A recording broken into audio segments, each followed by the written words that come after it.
Assalamualaikum warahmatullahi wabarakatuh.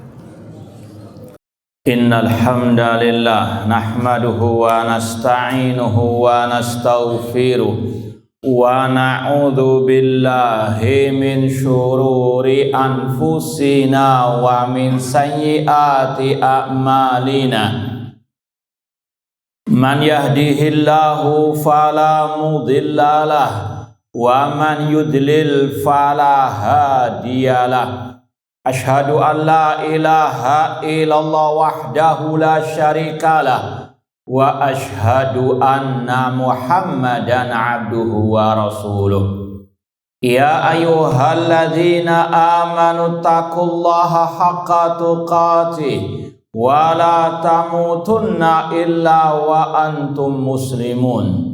Ya ayyuhan nasu taqu rabbakumul ladzi khalaqakum min nafsin wahidah wa khalaqa minha zawjaha wa batsa minhuma rijalan katsiran wa nisaa wattaqullaha alladzi tasaaluna bihi wal arham innallaha kana 'alaikum raqiba.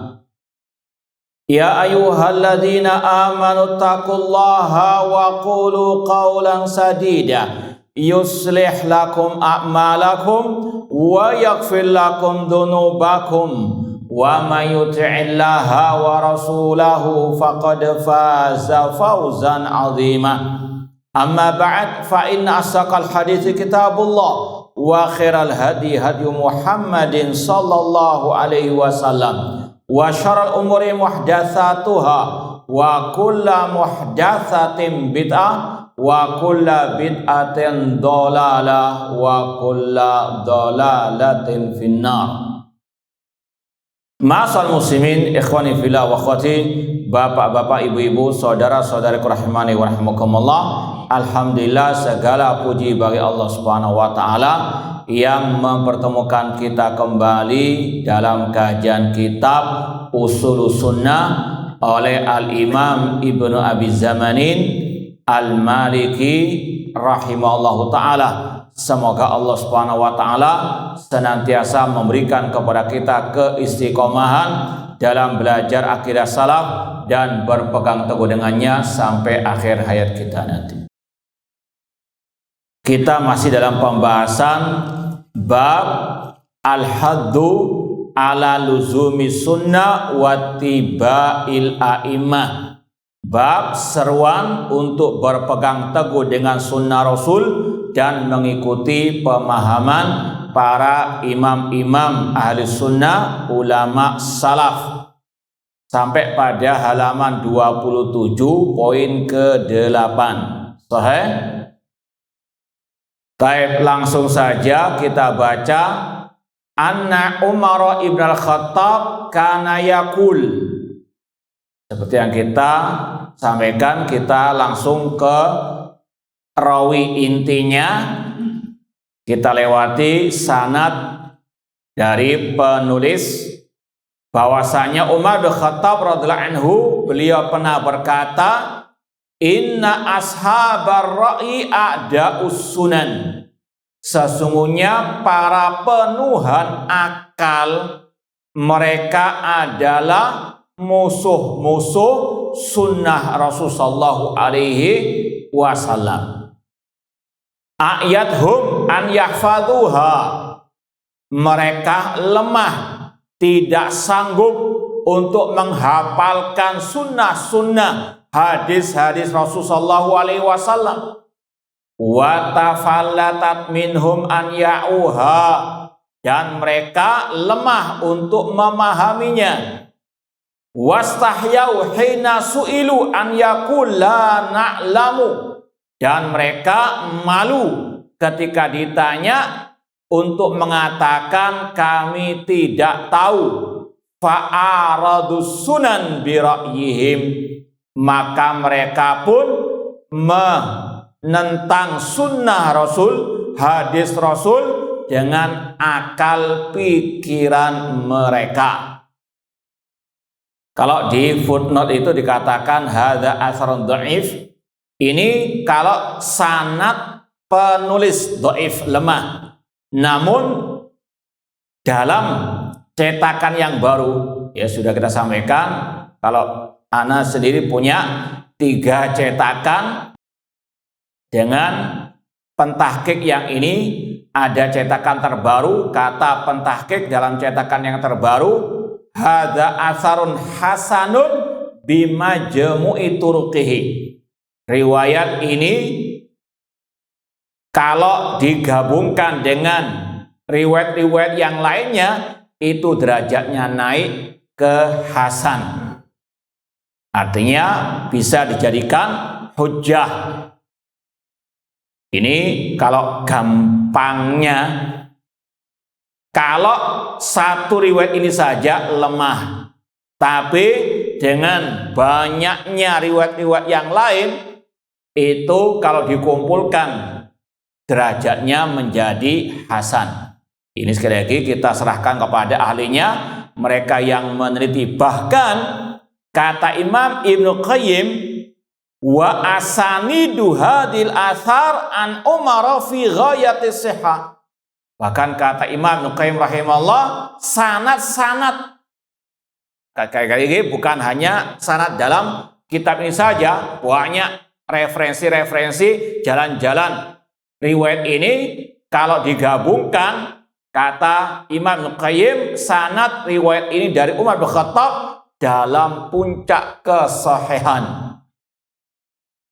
Ini sekali lagi kita bisa memastikan riwayat ini layak untuk dijadikan sebagai hujjah, dan ini memang sudah masyhur di kalangan para ulama dengan berbagai juga riwayat dan redaksi.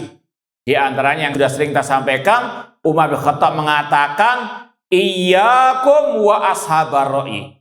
Jauhkanlah diri kalian dari para penuhan akal, ahlil kalam, tokoh-tokoh filsafat, dai-dai filsafat misalnya. Kata Umar bin Khattab, jauhi mereka. Ini sekali lagi mirip dengan ungkapan di sini. Umar bin Khattab mengatakan karena para penuhan akal adalah musuh sunnah Rasulullah SAW. Mereka menolak hadis dari Rasulullah SAW dengan akal-akalan mereka. Contohnya hadis Al-Jariyah, budak perempuan yang ditanya oleh Rasul, "Aina Allah?" Di mana Allah?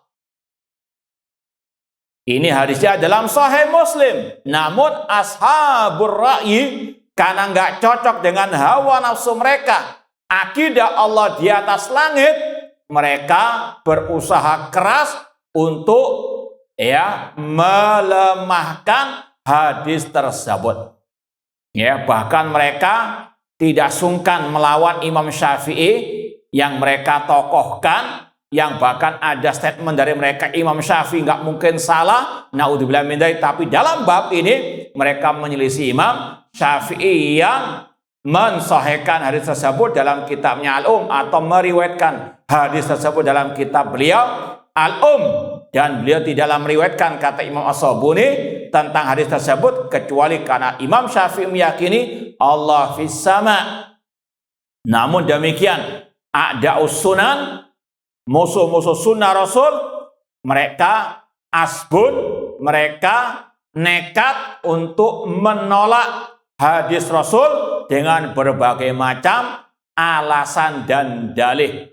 Ya, yang mana intinya karena nggak cocok dengan hawa nafsu mereka.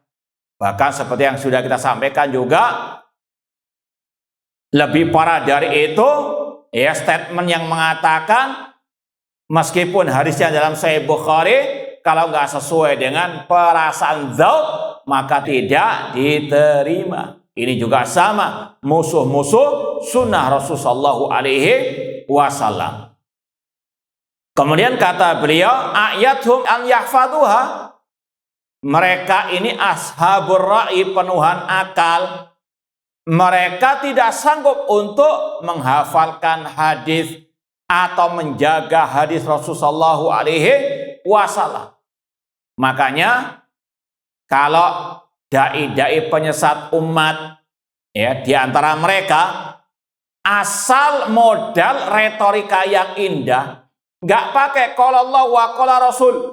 Backgroundnya pun nggak jelas dari mana belajarnya. Pokoknya yang pinter ngomong, ya kayak penjual jamu. Hah? Ini mudah, nggak pakai persiapan apapun, yang penting ya ra'yu.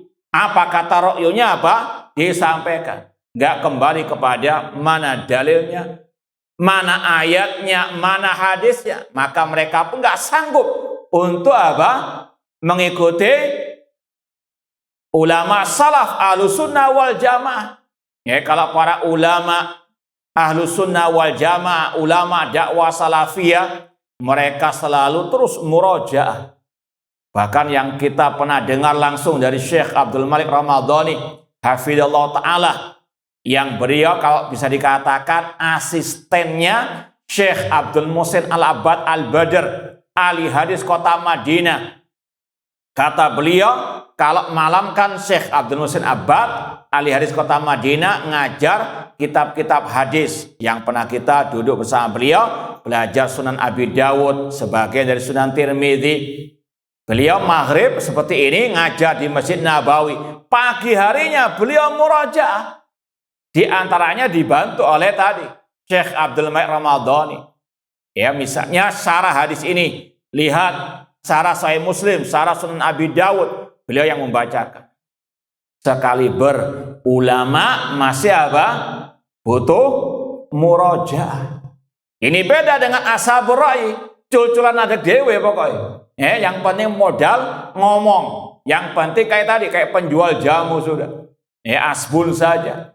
Para ulama tidak. Mereka luar biasa bagaimana semangat antusias mereka mengembalikan umat kepada qala Allah, qala Rasul, wa qala as-sahabah. Ini yang nggak mungkin bisa dilakukan oleh ashabul ar-ra'i.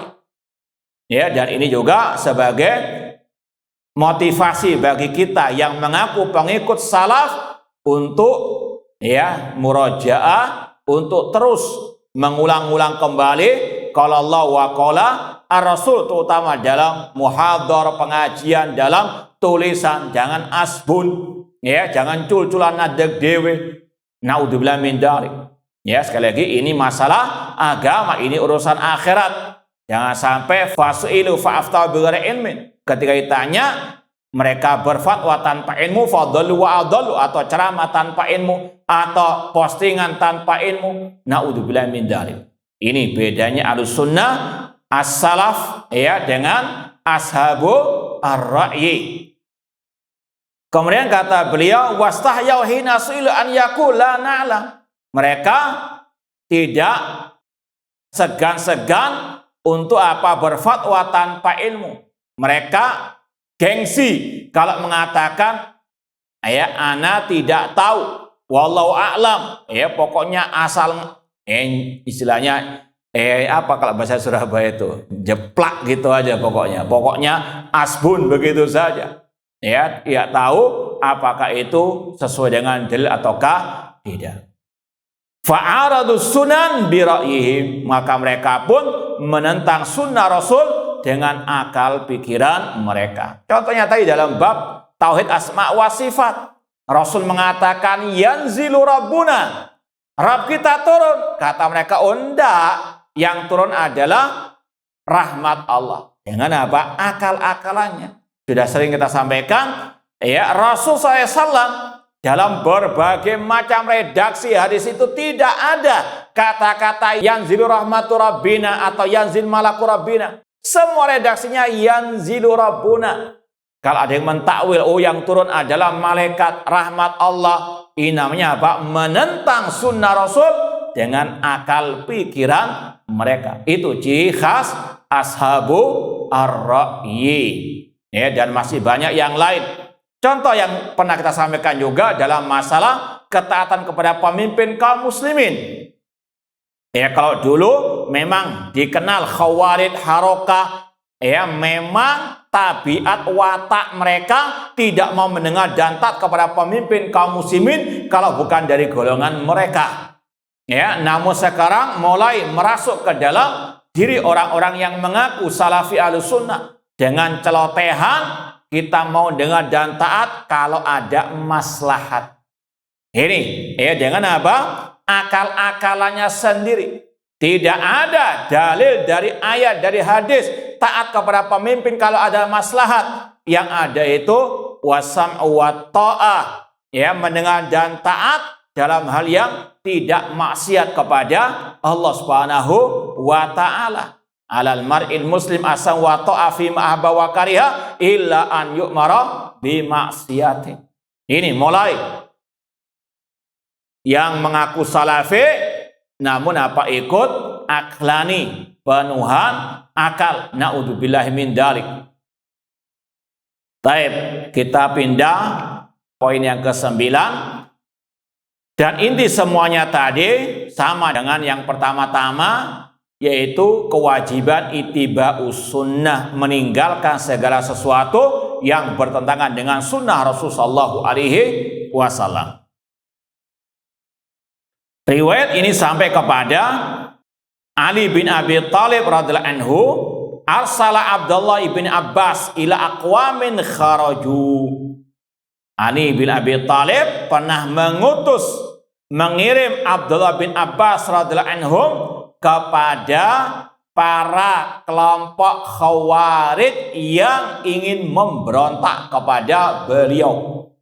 Dan kisahnya masyhur, alhamdulillah kita sudah menerjemahkan buku Syekh Ali bin Hasan Al-Halabi Al-Athai rahimahullah ta'ala tentang lebih dari 100 faedah yang berkaitan dengan dialog antara Abdullah bin Abbas dengan kelompok Al-Khawarij, dan pernah juga kita jadikan bedah buku. Nanti bisa dilihat bukunya.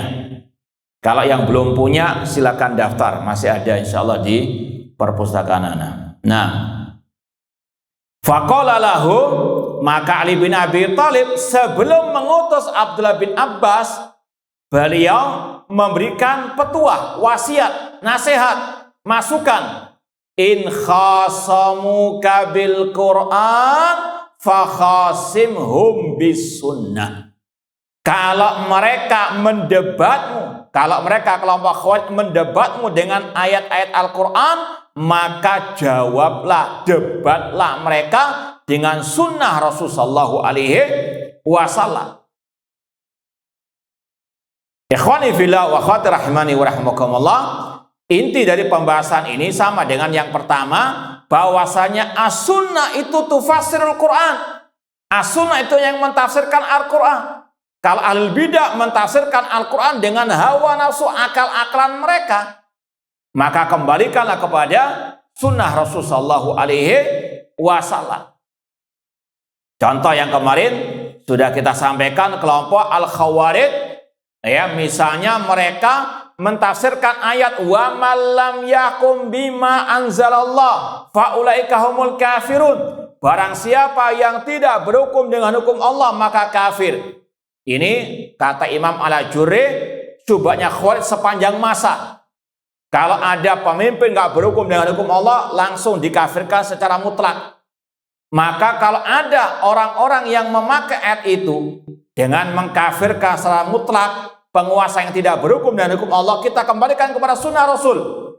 Sebagaimana kata Syekhul Islam Ibnu Taimiyah rahimahullah, Raja Habasyah, siapa namanya? Najasyi. Nah, Santo. Raja Habasyah Najasyi, beliau masuk Islam dalam keadaan sembunyi-sembunyi. Orang yang paling dekat saja tidak tahu beliau masuk Islam. Keluarganya, ya mungkin menteri, pejabat-pejabat, gak ada yang tahu. Namun ketika beliau meninggal dunia, Rasul mensolati jenazah beliau, salat apa? Gaib. Jangankan untuk berhukum dengan hukum Allah, kata Syekhul Islam, menampakkan keislaman saja tidak sanggup. Apakah Rasul mengkafirkan? Rasul lebih paham tentang Al-Maidah 44 tadi daripada kelompok Khawarij tadi. Rasul nggak mengkafirkan. Ini bukti apa? Tidak semua pemimpin yang tidak berhukum dengan hukum Allah langsung dikafirkan. Ini prakteknya Rasul, tidak mengkafirkan Raja Najasyi yang tidak berhukum dengan hukum Allah. Sekali lagi, jangankan untuk berhukum dengan hukum Allah, menampakkan keislamannya saja tidak sanggup, otomatis gak mungkin berhukum dengan hukum apa? Al-Islam. Itu yang pertama, sunnah Rasul membantah tafsir mereka. Yang kedua, ada hadis yang sahih yang mana Rasul mengatakan tangkudu urat Islam urwatan.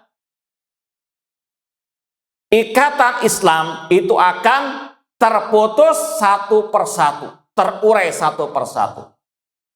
Kemudian kata Rasul, awaluha al-hukmu wa akhiruha as-shalah. Yang terputus pertama kali dari ikatan Islam adalah masalah berhukum. Ini yang pertama. Yang terakhir masalah sholat. Paham maksudnya? Ya, ikatan Islam panjang. Kalau yang pertama terputus masalah apa tadi? Hukum. Apakah selesai? Hilang Islamnya? Enggak, masih banyak. Terakhir kata Rasulullah apa? Berarti yang tidak berhukum dengan hukum Allah apa langsung kafir? Tidak. Ini sunnah Rasul. Ya, sekali lagi kata Ali bin Abi Thalib, kalau mereka mendebatmu dengan ayat Al-Quran, jawab dengan sunnah Rasul. Kenapa? Karena sunnah Rasul tufassirul Al-Quran. Dan masih banyak yang lain. Contoh misalnya yang sering kita juga sampaikan, kelompok aklaniun sekarang di tengah-tengah kaum muslimin. Mereka mengatakan kalau ayat bertentangan dengan hadis, tolak hadisnya. Di antaranya masalah badal haji. Mereka pakai ayat, nggak ada badal haji. Yaitu apa? Mewakilkan orang lain untuk melaksanakan ibadah haji dengan niat untuk yang meninggal dunia. Dengan ayat kata mereka, wa alaisa lil insani illa ma sa'a. Tidaklah seorang itu dapat pahala kecuali sesuai dengan amal perbuatannya. Tidaklah orang itu memiliki sesuatu kecuali memang itu miliknya. Maka dijawab oleh Ahlus Sunnah, Rasul SAW yang lebih tahu ayat tersebut. Rasul membolehkan dalam Sahih Muslim, masalah sedekah, masalah juga badal haji, banyak riwayatnya sahih. Ini sekali lagi Ahlus Sunnah membantah orang yang mengikuti yang mutasyabih dari ayat Al-Quran dengan sunnah Rasul sallallahu alaihi wasallam. Dan juga kita sampaikan, kalau kita ringkas kemarin, riwayat Abdullah bin Abbas ketika berdialog dengan kelompok Khawarij, ada 3 poin yang memang kelompok Khawarij menjadikannya syubhat untuk memberontak kepada Ali bin Abi Thalib. Di antaranya Ali bin Abi Thalib dan Muawiyah dikafirkan karena mereka berhukum dengan manusia. Ketika apa? Perundingan damai, gencatan senjata antara Muawiyah dan Ali bin Abi Thalib, mereka mengutus Abu Musa Asy'ari dan Amr bin As radhiyallahu anhuma untuk berunding. Kata mereka, Ali dan Muawiyah berhukum dengan 2 orang ini, maka semuanya kafir. Kemudian dibantah oleh Abdullah bin Abbas radhiyallahu anhuma dengan ayat, jika di antara suami dan istri sedang cekcok, maka kalau mereka mau mengutus, silakan utus 2 utusan dari pihak laki-laki, pihak perempuan. Allah menyuruh untuk apa? Berhukum dengan apa? 2 utusan tadi. Allah nggak mengkafirkan. Intinya hujah-hujah kelompok Khawarij dahidah, lemah sekali. Kemudian yang kedua, mereka mengatakan, mengapa kalian memerangi Aisyah tapi tidak mau menawannya? Kata Abdullah bin Abbas radhiyallahu anhuma, bagaimana menawan Ummul Mukminin? Ibundanya apa? Orang yang beriman. Kemudian yang ketiga, pembahasannya yang kemarin kita sampaikan, piciknya akal Khawarij. Ali bin Abi Thalib ketika berdamai dengan Muawiyah tidak mau menulis Amirul Mukminin Ali bin Abi Thalib. Amirul Mukmin artinya pemimpin orang beriman. kalau beliau bukan Amirul Mukminin, maka sama dengan Amirul Kafirin. Enak saja matematikanya apa? Kelompok Al-Khawarij, maka dibantah dengan sunnah Rasul. Rasul ketika perjanjian Hudaybiyah tidak boleh menulis Muhammad Rasulullah. Apakah berarti Nabi Muhammad tidak jadi Rasulullah hanya gara-gara gelarnya dihapus? Ya, ini sekali lagi akal piciknya kelompok Al-Khawarij. Nah, demikian pula kalau antum pernah mendengar kisah juga Khawarij. Ada seorang Khawarij yang bernama Yazid Al-Faqir. Ini kisahnya dalam Sahih Muslim. Orang ini awalnya Khawarij, dengan CS-nya Khawarij ingin berangkat ibadah haji. Mampirlah ke kota Madinah. Ini kejamnya Khawarij. Mereka meniatkan setelah haji akan memberontak kepada tadi Ali bin Abi Thalib. Gimana apa? Kejinya Khawarij, nggak peduli tanah Al-Haram. Dan ini sekali lagi bukan terjadi pada saat sekarang saja. Mulai zaman dulu demikian. Mereka tidak ada rasa menghormati, mengagungkan Al-Ka'bah ataupun Al-Masjidil Al-Haram. Yazid Al-Faqir, dia dengan kelompoknya Khawarij pergi haji dan bertekad setelah haji mereka akan memberontak. Mereka lewatlah kota Madinah dan bertemu dengan Jabir bin Abdullah, sahabat Rasul yang sedang mengajarkan kepada manusia hadis-hadis Rasul sallallahu alaihi wasallam. Di antaranya hadis tentang al-jahannamiyin, yaitu orang-orang yang masuk neraka dari umat Islam karena perbuatan dosa-dosa besarnya, kemudian dikeluarkan dari api neraka. Kelompok Khawarij dengan tokohnya tadi Yazid Al-Faqir, dia mengatakan bagaimana ini ada orang yang dikeluarkan dari api neraka, sedangkan Allah berfirman, kullama aradu ayakhruju minha uidu fiha. Setiap kali mereka ingin keluar dari api neraka, dimasukkan lagi. Maka Jabir bin Abdullah mengatakan, membawakan sabda Rasul tentang tadi maqam Nabi Muhammad SAW yang beliau tadi diberikan syafaat oleh Allah untuk mengeluarkan pelaku dosa besar dari umat beliau. Intinya tadi ayat kullama aradu an yakhruju minha uidu fiha itu sebetulnya ditujukan kepada orang kafir. Orang kafir nggak mungkin keluar dari api neraka. Itulah kelompok Khawarij memakai ayat untuk orang kafir diterapkan 100% kepada kaum muslimin. Intinya mendebat mereka diantaranya dengan sunnah Rasulullah sallallahu alaihi wasallam. Baik, meskipun akhir ini kalau dicetakan yang kita pakai sekarang asharun dhaif, namun sama dengan yang kita sampaikan tadi dalam cetakan yang terbaru, penulis mengatakan hasanun bima jam'u turuqihi. Derajatnya hasan dengan banyaknya jalan-jalan riwayat ini. Dan ini mungkin sebagaimana para ulama yang lain, bahwa namanya ilmu layak balul jumud. Mungkin beliau ketika cetakan ini, kan lama kan ini, cetakan tahun berapa ini? 2007, yang terbaru yang kita pernah tunjukkan kepada antum 2022. Artinya bertambah penelitian beliau sampai beliau menemukan banyak riwayat-riwayatnya dan disimpulkan hadis ini hasan dengan berbagai macam riwayat-riwayatnya. Dan dalam cetakan yang lain, pentahqiq mengatakan asar ini dhaif namun matannya sahih. Isi riwayatnya sahih. Kenapa? Karena ada pendukungnya yang as-sahih. Sekali lagi, ini yang kita sampaikan dari awal, Ahlus Sunnah berpegang berdasarkan yang sahih.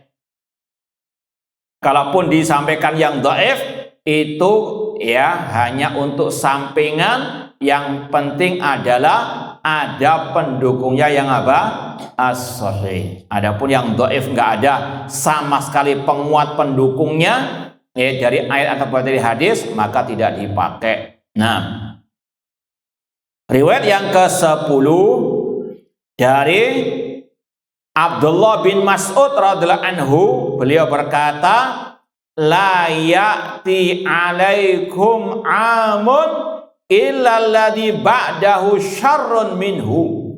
Tidaklah datang kepada kalian suatu waktu, suatu tahun, kecuali setelahnya lebih jelek darinya.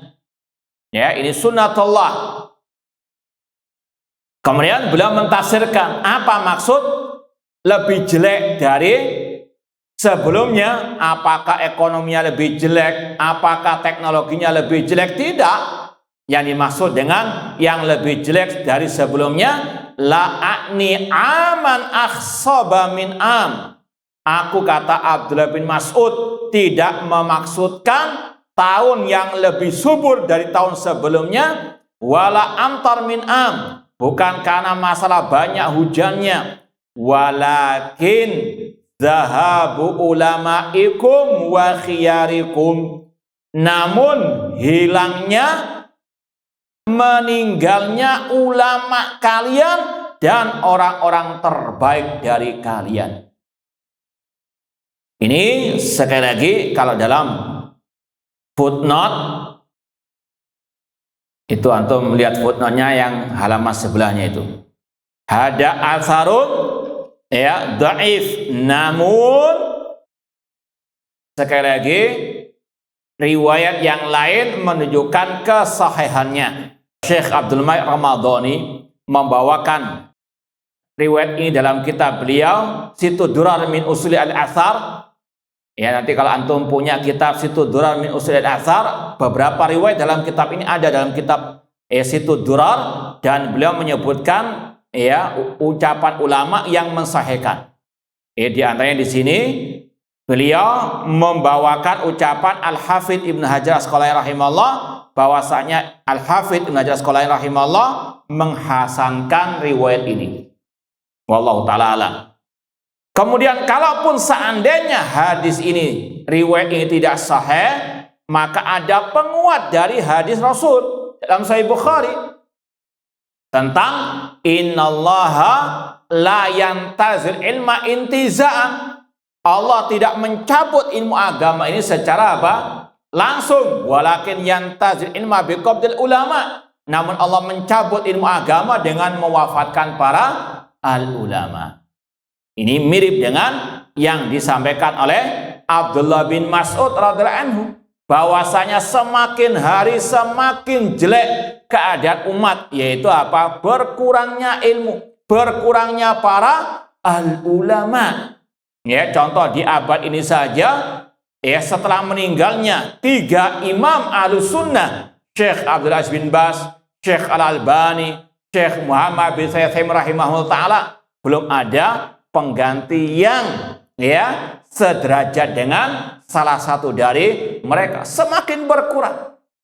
Ya, sekali lagi ini yang dikatakan juga oleh Abdullah bin Mas'ud radhiyallahu anhu, tidaklah datang suatu waktu, suatu tahun, kecuali yang setelahnya lebih jelek darinya. Nah, ma'asal muslimin ikhwani fillah wa akhwati rahimani wa rahimakumullah.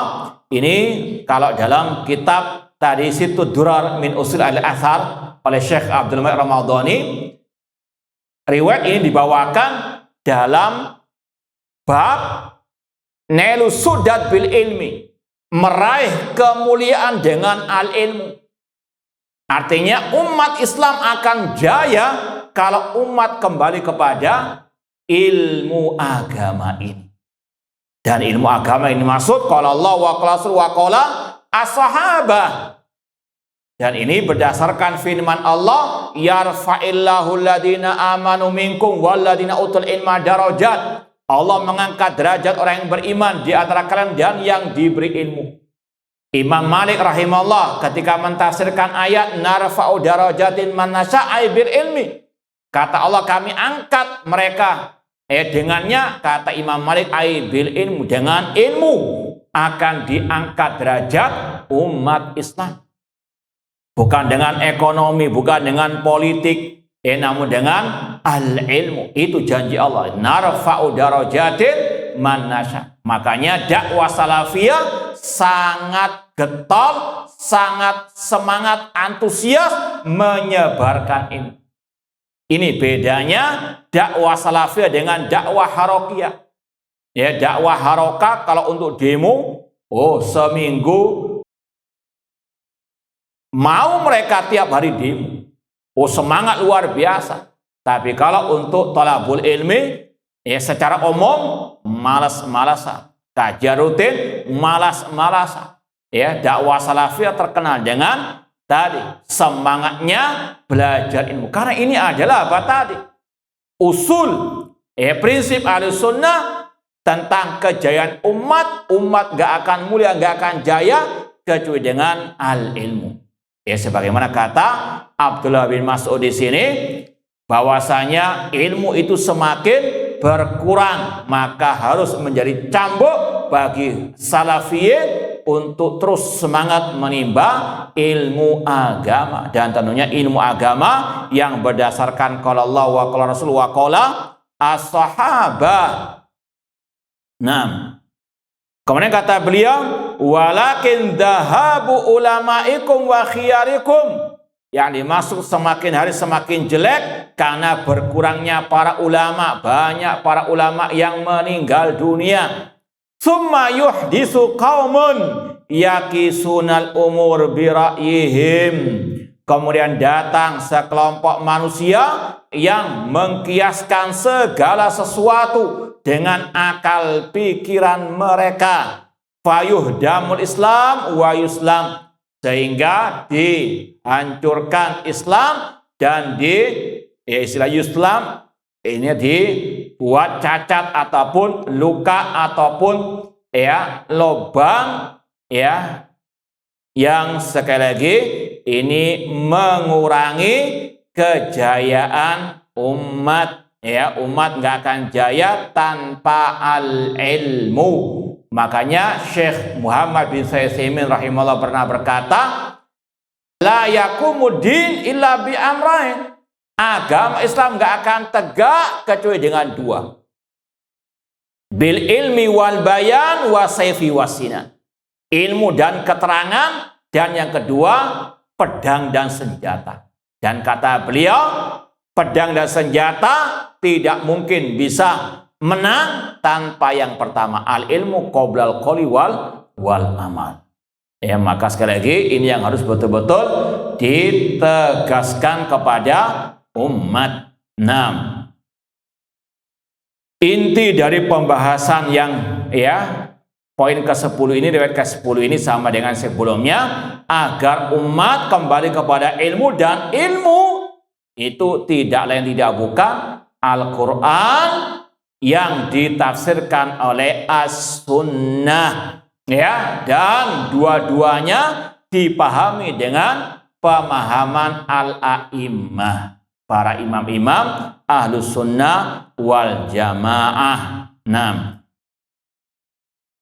Riwayat yang ke-11, poin yang ke-11 dari Abdullah bin Mas'ud juga radhiyallahu anhu, beliau berkata, ittabi'u, ikutilah sunnah Rasul, ikutilah hadis-hadis Rasul, wala tabtadi'u, jangan kalian berbuat bid'ah, faqad kufitum, karena kalian sudah dicukupi. Islam sudah sempurna, al-yauma akmaltu lakum dinakum, pada hari telah aku sempurnakan bagi kalian agama kalian. Bahkan orang Yahudi saja paham akan hal ini. Sebagaimana dialog seorang Yahudi dengan Salman Al-Farisi dalam Muqaddimah Sahih Muslim. Orang Yahudi mengatakan, allamakum nabiyukum kulla syai'atal qiraah. Nabi kalian mengajarkan kepada kalian segala sesuatu sampai masalah buang hajat. Kata Salman, ajal, betul. Rasul melarang kami menghadap atau membelakangi kiblat ketika buang hajat.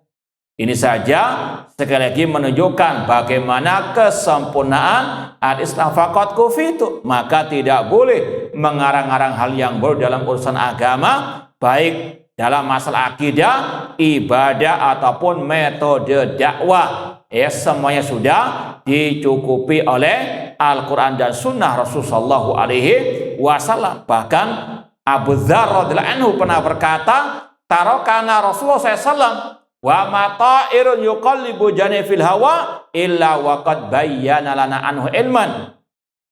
Rasul telah meninggalkan kita dan tidaklah seekor burung terbang dengan kedua sayapnya di udara kecuali telah dijelaskan ilmunya oleh Rasul sallallahu alaihi wasallam. Kemudian beliau membawakan hadis ma baqiya syai'un yuqarribu minal jannah wa yubaidu minan nar illa waqad buyyina lakum. Tidak ada sesuatu yang tersisa dari urusan agama ini yang bisa mendekatkan ke dalam surga, menjauhkan dari api neraka, kecuali semuanya dijelaskan oleh Rasulullah SAW.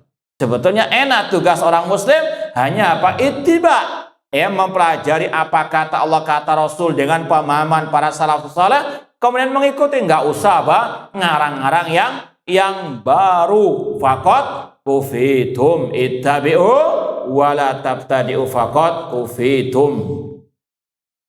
Riwayat yang berikutnya mirip dengan tadi dari Abdullah bin Abbas radhiyallahu anhuma, ketika beliau dimintai wasiat, ausini, kata seseorang, qala alaika bil istiqamah ittabi wala tabtadi'. Wajib bagimu untuk tetap konsisten istiqamah, yaitu di atas sunnah Rasul SAW. Ikutilah sunnah Rasul dan jangan berbuat bid'ah. Ini juga semakna dengan hadis Al-Irbad bin Sariyah, alaikum bisunnati, pegang sunnahku, wa sunnatil khulafa rasyidin, iyyakum wa muhdatsati al-umur. Ikutilah sunnah, jauhi bid'ah. Sekali lagi ungkapan ini bersumber dari sabda Rasul tadi. Kemudian riwayat yang terakhir dalam bab ini, kata Abdullah bin Abbas radhiyallahu ta'ala anhuma, la yati 'alan nasi amun illa ahdatsu fi bid'atan. Tidaklah datang kepada manusia suatu tahun kecuali mereka mengada-adakan hal yang baru dalam urusan agama. Ini sebetulnya kata sebagian masyayikh mirip dengan ungkapan Abdullah bin Mas'ud tadi. Tidaklah datang suatu zaman kecuali yang setelahnya lebih jelek, bid'ahnya tambah apa? Tambah banyak. Dan ini kita saksikan sekarang. Apalagi dengan banyaknya manusia-manusia halu. Paham? Lebih dahsyat kesesatan-kesesatan, mereka semakin hari semakin banyak, numpuk-numpuk apa? Kesesatan, mereka halusinasinya, mereka naudzubillahi min dzalik. Ini sekali lagi yang dikatakan oleh para as-salaf. Wa amatu fihi sunnah, mereka memadamkan sunnah Rasul SAW, mematikan sunnah Rasul. Kalau sudah ada bid'ah, sunnah akan apa? Akan hilang. Contoh yang kita sampaikan tadi, kalau sudah orang-orang itu teriak-teriak nggak boleh taat kecuali kalau ada maslahat kepada pemimpin misalnya, maka apa? Akan hilang akidah salaf, wajibnya mendengar dan taat kepada pemimpin dalam hal yang tidak bermaksiat kepada Allah. Ini sekali lagi semakin hari semakin jelek, semakin banyak kebid'ahan, baik dari luar maupun dari dalam. Sungguh benar ucapan as-salaf, la yati zaman illa waladi ba'dahu syarrun minhu. Banyak sekarang yang mengikuti dakwah salafiyah, namun tadi juga banyak syubhat-syubhat dari orang-orang yang menisbatkan diri kepada dakwah tersebut. Wa amatu fihi sunnah, mematikan sunnah Rasul. Sunnah Rasul jelas tadi, usikum bi taqwallah azza wa jalla wa sam'i wa ta'a, mendengar dan taat kepada pemimpin. Gak ada kata-kata kalau ada apa? Kemaslahatannya. Nah, hatta tahyal bid'ah, sehingga hiduplah kebid'ahan, di antaranya bid'ahnya Abdullah bin Sabah mencaci maki pemimpin kaum muslimin, wa tamutu as-sunan, dan matinya sunnah. Wallahu ta'ala alam. Kita lanjutkan insyaallah ba'dal adzan. Kalau ada pertanyaan silakan ditulis di kertas. Baik, ma'asal muslimin ikhwani fillah wa akhwati rahimani wa rahmakumullah. Kalau enggak ada pertanyaan, kita lanjutkan bab yang kedua. Babun fil imani bi sifatillahi wa asma'ihi. Bab tentang mengimani sifat-sifat Allah dan nama-nama Allah. Ini sudah kita sampaikan, wallahu alam. Beliau mendahulukan bab ini dari pembahasan-pembahasan akidah yang lain, karena ini adalah ilmu yang paling mulia, ilmu yang berkaitan dengan nama-nama dan sifat-sifat Allah. Sebagaimana ayat yang paling mulia dalam Al-Quran adalah ayat apa? Ayat kursi, karena isinya hanya berkaitan dengan zat yang paling mulia, berkaitan dengan nama-nama dan sifat-sifat Allah Subhanahu wa taala. Qala Muhammadun. Siapa Muhammad di sini?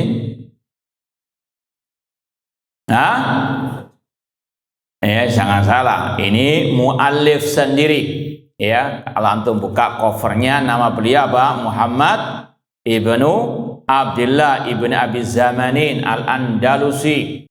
Qala Muhammad, yaitu Muhammad ibn Abi Zamanin. Beliau berkata, wa'lam anna ahlal ilmi billah wa bima ja'at bi anbiya wa rasuluhu yarawnal jahla bima lam yukhbir bihi tabaraka wa ta'ala an nafsihi ilman wal ajza amma lam yada ilaihi imanan wa annahum innama yantahuna min wasfi wa bisifati wa asma'ihi ila haitsu intaha fi kitabihi wa ala lisani nabihi. Berkata Imam Ibn Abi Zamanin, ketahuilah bahwa para ulama yang beriman kepada Allah, beriman dengan apa yang diajarkan oleh para nabi, para rasul, mereka berpendapat tidak tahu bima lam yukhbir, kalau tidak ada kabar berita tentang diri Allah, ya, dan mereka tidak mengatakan apa-apapun tentangnya dari keimanan. Wa annahum innama yantahuna min wasibi sifati bi asma'ihi. Mereka hanya bisa mensifati Allah dengan sifat-sifatnya dan nama-namanya sesuai dengan yang ada dalam kitabnya dan yang disabdakan oleh nabinya. Ini manhaj Ahlussunnah, akidah Ahlussunnah dalam tauhid asma wa sifat. Hanya menetapkan apa yang ditetapkan oleh Allah dalam Al-Quran dan yang ditetapkan Rasul dalam sunnah beliau. Tidak ngarang-ngarang nama dan sifat Allah, dan juga tidak mentakwilkan sifat Allah, ya, tidak mentafsirkan ayat-ayat sifat yang tidak diinginkan oleh Allah dan Rasulnya Sallallahu Alaihi Wasallam. Sebagaimana yang sudah kita sampaikan, ini ijma' salaf, sebagaimana kata Imam Ahmad rahimahullah, la yusafullah illa bima wasafa bi nafsahu au bima wasafa bi Rasul sallallahu la natajawazul kita wa sunnah. Ya, tidaklah Allah disifati kecuali dengan apa yang Allah sifatkan dirinya dengannya dan yang disifatkan oleh Rasul sallallahu alaihi wasallam, dan kita tidak melampaui Al-Qur'an dan As-Sunnah. Apa kata Al-Quran? Apa kata Sunnah? Sami'na wa saddaqna. Ini sekali lagi manhaj Ahlussunnah sejak zaman para sahabat sampai hari kiamat. Menetapkan sekali lagi isbatu ma asbatahu Allah li nafsihi ya fi kitabihi min asma'i wa sifatihi aw ma wasafa bi Rasul sallallahu alaihi wasallam fi sunnatihi as-sahihah min ghairi tamtsilin wala takyifin wala ta'wilin aw tahrif wala ta'til. Ya, akidah Ahlussunnah tentang tauhid asma sifat menetapkan apa yang ditetapkan oleh Allah tentang nama-nama dan sifatnya di dalam kitabnya dan yang ditetapkan oleh Rasulnya dalam sunnah yang sahihah, tanpa menyerupakannya dengan makhluk, tanpa membayang-bayangkannya, tanpa menyelewengkan dari makna yang sebenarnya, tanpa menafikan, menetapkan sesuai dengan zahirnya, atau menetapkan tanpa menyerupakan, mensucikan tanpa menafikan. Ini akidah dan kaidah manhaj Ahlussunnah dalam tauhid asma wa sifat. Ini jurang pemisah antara Ahlussunnah dengan ahlul bidah, terutama dari ahli al-kalam. Dan ini sekali lagi bukan hanya Imam Ibn Abi Zaman saja yang mengucapkan yang semisal dengan ini. Seperti yang kita sering sampaikan, Imam Ibnu Khuzaimah dalam kitabnya At-Tauhid, demikian pula kitab Imam As-Sabuni dalam kitabnya Aqidah Ashabul Hadis, semuanya sepakat dengan kaidah ini, menetapkan sesuai dengan yang ditetapkan oleh Al-Quran dan Sunnah Rasulullah SAW, tidak menambah-nambah, tidak ngarang-ngarang yang di luar qala Allah wa qala Ar-Rasul sallallahu alaihi wasallam. Kemudian Imam Ibn Abi Zaminin sebelum menyampaikan hadis-hadis Rasulullah SAW, beliau memulai dengan ayat-ayat terlebih dahulu.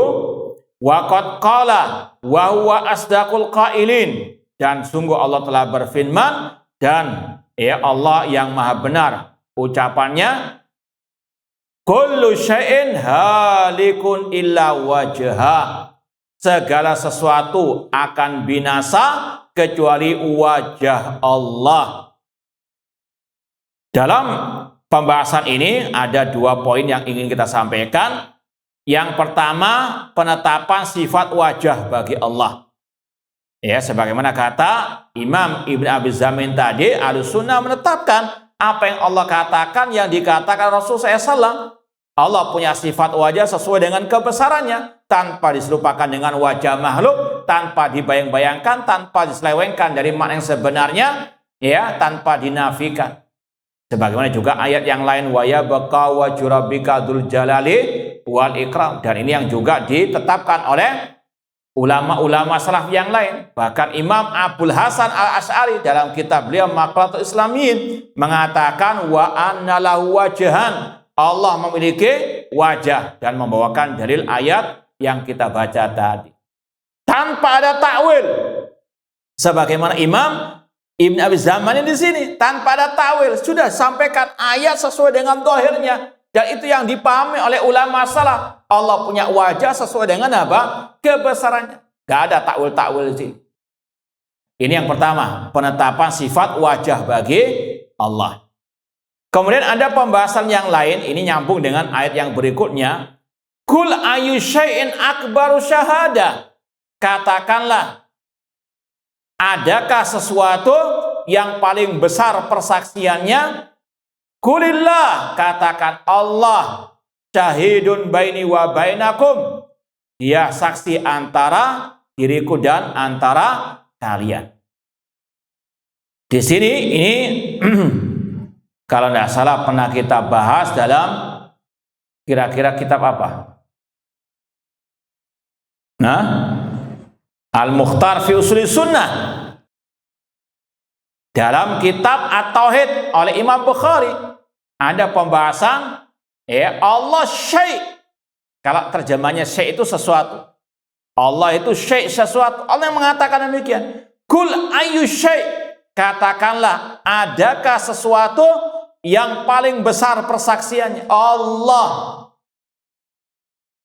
Ini sekali lagi kata para ulama, Allah syai', Allah yang menamakan dirinya dengan syai'. Menamakan di sini maksudnya memutlakkan bagi dirinya syai'. Di sini ada sekali lagi beberapa kaidah. Yang pertama, anallaha syai', Allah itu sesuatu. Dan namanya sesuatu pasti punya sifat. Ini yang paling inti. Dan sekaligus ini bantahan kepada kelompok Al-Jahmiyah Mu'tazilah yang mengingkari sifat-sifat Allah. Segala sesuatu pasti ada apa? Sifatnya. Kemudian pembahasan berikutnya, Allah sesuatu, makhluk juga sesuatu. Namun tidak apa? Tidak ada kelaziman sama antara yang satu dengan yang lainnya. Allah syai', manusia syai'. Namun apa? Tidak ada kelaziman hal itu sama pada hakikatnya. Manusia maujud, Allah maujud. Apakah wujud Allah sama dengan wujud makhluk? Tentunya tidak sama. Allah punya zat, manusia punya zat. Allah punya nama, manusia punya nama. Apakah sama hakikatnya? Tidak. Sama dengan hal ini. Allah syai', namun tidak sama dengan yang lain. Laisa kamitslihi syai'un. Naam. Ma'asal muslimin, ikhwani fillah wa akhwati rahimani wa rahimakumullah. Kemudian ayat selanjutnya, wa yuhadzirukumullahu nafsah. Allah memperingatkan kalian dengan dirinya. Ini juga kalau mungkin pernah kita lewati juga dalam tadi kitab Tauhid Sahih Bukhari, ada pembahasan ini. Arti nafsahu ai dzatuhu. Nafsuhu penetapan sifat zat bagi Allah. Wa yuhadzirukumullahu nafsahu, di sini inti pembahasannya Allah punya an-nafs. An-nafs di situ maksudnya zat, zatuhu.